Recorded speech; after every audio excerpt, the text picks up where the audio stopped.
All right, so we're diving deep today, folks. And we are tackling a verse that carries some serious weight in the Christian world. We're talking Acts 1.8. It's a big one for sure. It really is. This isn't just any verse, right? I mean, this is like the last thing Jesus says before, he heads back up to heaven. And it's like the starting pistol for the whole Christian movement. So much flows from this. And we're going to really unpack it today by looking at two different translations, the NIrV, which is the New International Reader's Version, and then the one lots of folks are familiar with, the NIV. Yeah, it's a good place to start. Yeah.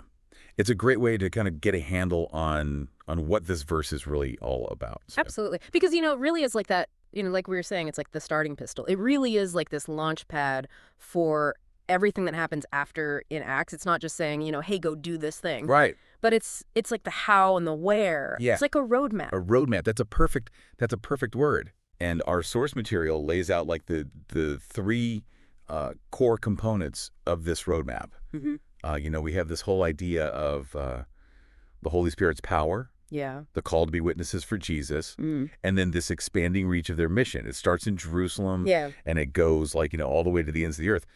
But why are these elements so important?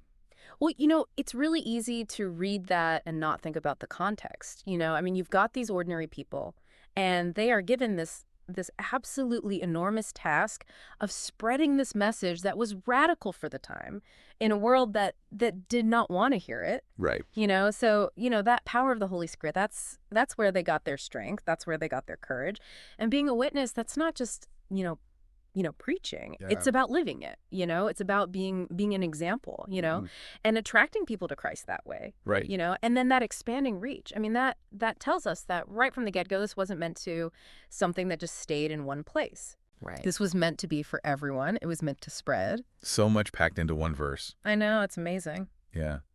Our source material mentions that comparing the NIrV and the NIV can unlock even more meaning. And I have to say, sometimes all these different translations, they intimidate me a little bit. What's the benefit of really comparing them? I think about it like looking at a diamond. Okay. You know how a diamond has all these different facets? Mm-hmm. You turn it one way and you see one flash of light. You turn it another way and you get a different glint.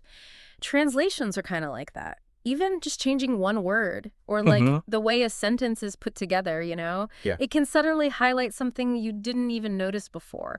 Like, think about the word power, when we're talking about the Holy Spirit. One translation might use a word that really emphasizes the miraculous stuff, the signs and wonders. And then another one might focus more on this idea of inner strength, Right. That conviction. I love that analogy. That is such a good way to put it. Yeah. You're not saying that one is necessarily better. No, not at all. But just it gives you a more well-rounded view. Absolutely. Like a more complete picture. Yeah, exactly.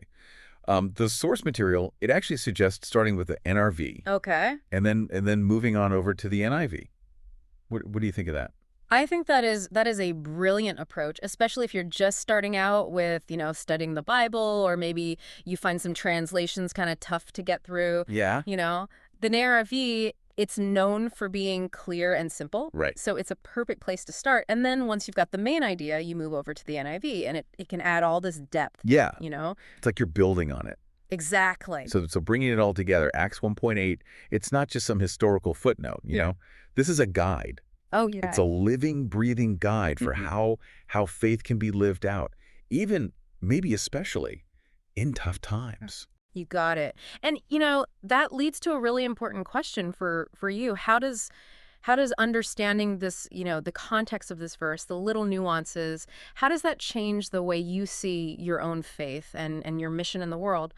What does it mean to you to be empowered by the Holy Spirit, to be a witness, to be a part of spreading the good news, in your own life?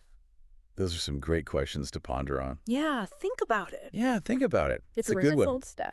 All right, we're going to leave you all with that today. This was a deep dive into Acts 1.8. We hope you learned something. We hope it gets you thinking. Until next time. See you then.